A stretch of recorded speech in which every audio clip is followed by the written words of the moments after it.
2-4 दिवसापूर्वी एका चांगल्या प्रसिद्ध माणसाच्या घरी माझं कीर्तन होतं.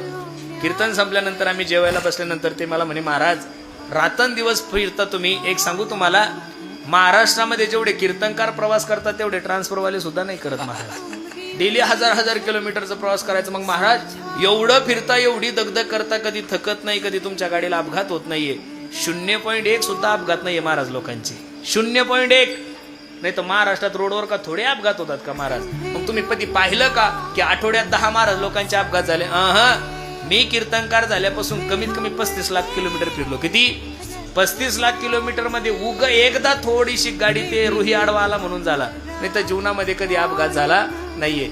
मग ते म्हणे, महाराज एवढं फिरता तरी तुमच्या जीवनामध्ये काही होत नाही, याचं कारण? मी त्यांना जे उत्तर दिलं ते ऐकण्यासारखं आहे. म्हणलं, साहेब रात्री 9 ते 11 कीर्तन संपल्यानंतर 11च्या नंतर आमचा ड्रायव्हर गाडीच चालवत नाही. म्हणे मग आराम करता का? नाही म्हणलं, आराम आमच्या जीवनात नाहीच आहे. मग रात्रभर गाडी कोण चालवतं? मी त्यांना जे उत्तर दिलं ते ऐकण्यासारखं आहे. म्हणलं, साहेब रात्रभर गाडी चालवायचं काम ड्रायव्हरच्या रूपात माझा पांडुरंग परमात्मा करतो, त्याच्यामुळे दुःख होण्याचं काही कारण नाही.